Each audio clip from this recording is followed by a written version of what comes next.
به نام خداوندی بخشنده‌ای مهربان.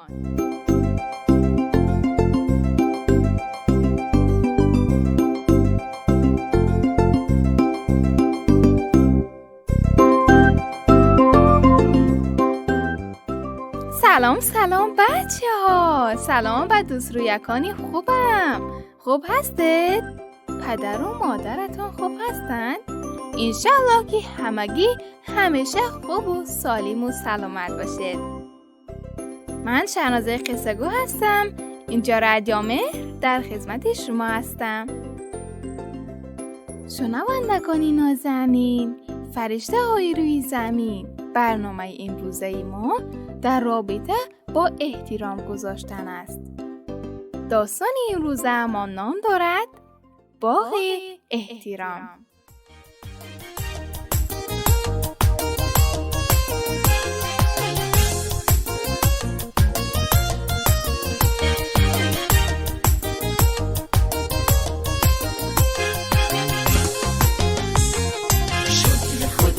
مهربون که خیلی ما رو دوست داره، همون خدا که میتونه رو کوها برفا بذاره.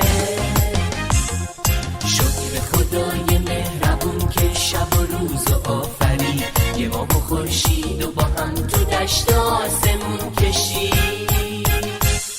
شکر خدای مهربون واسه پدر مادرمون، واسه زندگی که هدیه داده به هممون.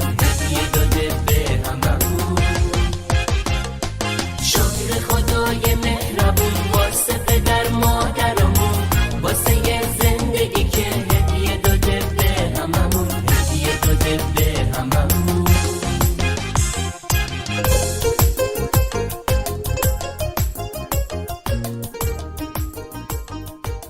بود نبود در یکی از خانه‌های شهر دوشنبه دخترک با پدر و مادر و مادر بزرگش زندگی میکرد. نام این دخترک گلبهار بود. مادر بزرگ گلبهار با او یک دانه داد. دانه درخت خیلی متفاوت بود. مادر بزرگ گلبهار با او گفت که این دانه را در دست خودش بکارد. گلبهار هم دانه را در دست خودش کاشت.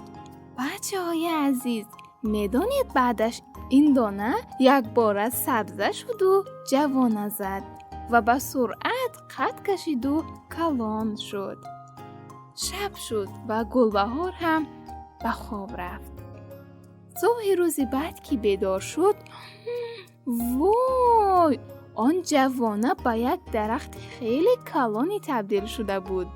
آن درخت شکوفه های میداد و شکوفه هایش میوه میشد و از میوه هایش دانه های احترام بیرون می پریدند و هر کدامشان به یک طرف می رفتند. یکی در چشم گلبهار، یکی دیگر آن طرف در زبان گلبهار، یکی روی قلب گلبهار، یکی در گوشش. همه با هم جوانه می زدند. حالا گلبهار یک باغ شده بود.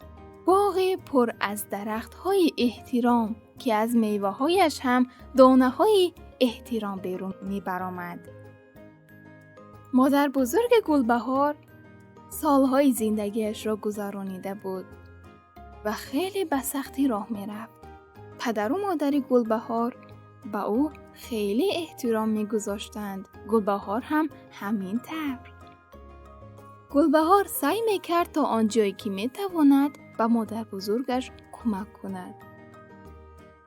پدر جان گلبهار میگوید ما باید به بزرگترهای خودمان احترام بگذاریم. گلبهار وقتی با پدرش سوار اتوبوس میشدند، پدرش جای خود را به انسانهای پیر و سال رفته میدهد. یا اگر پیرمرد یا پیرزنی که در خیابان احتیاج به کمک داشته باشد، پدرش اولین کسی است که به آنها کمک میکند. حالا گلبهار هم همین طور.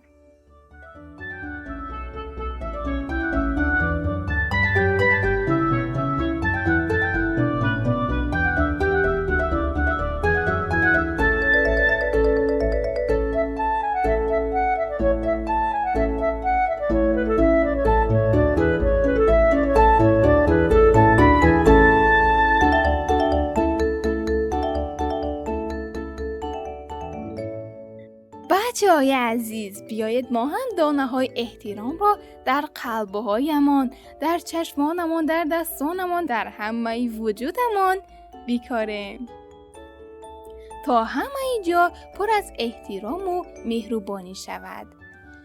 عزیزکانم، میدونید ما چطور میتوانیم دانه‌های احترام را بیکاریم؟ هر جایی که ما به بزرگترهایمان کمک کنیم، احترام کنیم، مهربانی کنیم، آنجا می شود باغ احترام. عزیزکانم، از این قصه خوشتان آمد؟ آفرین بر شما بچه های خوب. میدونم که شما هم در قلبتان، در دستانتان، در تمام وجودتان احترام و مهربانی کاشته شده است. از خدای مهربان میخواهم همیشه سالم و سلامت باشید. تا برنامه دیگر شما عزیزکانم را به خدای مهربان میسپارم. خدایا را نگهدار شما. خدا حافظ.